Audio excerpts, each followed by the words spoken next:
Today we're going to be looking at a couple of different knots. The top one is what's known as the sheet bend. The bottom is known as the double sheet bend. And there's one other that I'll show you. It's called the slip sheet bend. Now, this is one of the most essential knots that you can learn. So much, in fact, that in the Ashley Book of Knots, which is kind of the Bible on knot tying with over 3,800 knots listed, this is the very first one. The sheet bend is the very first knot listed in that book. It is widely considered to be one of the most essential knots that you can learn. Now, what it's good for.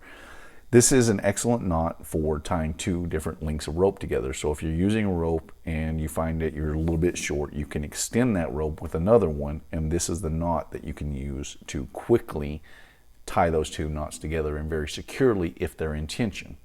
Another attribute to this knot is the fact, as in the top example, you can tie two different diameter ropes together as well.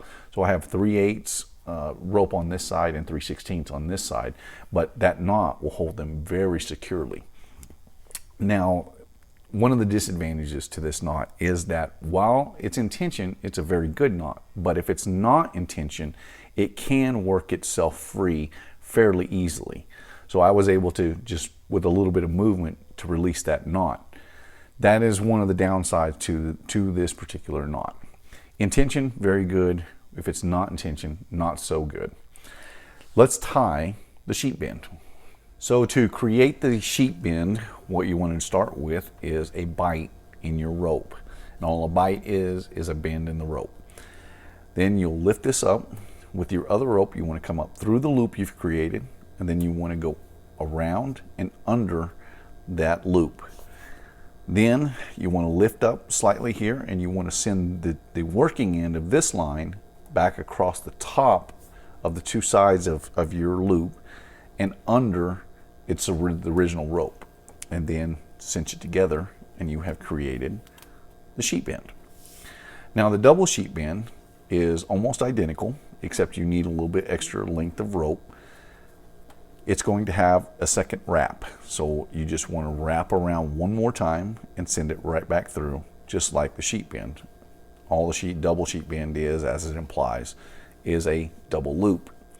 And that is the double sheet bend.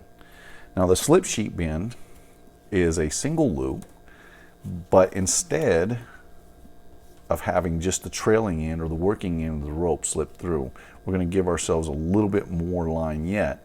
And we're going to create another bite in this line, and we're going to send the bite through there instead of just the end of the rope. And then when we cinch it down, that is the slip sheet bend.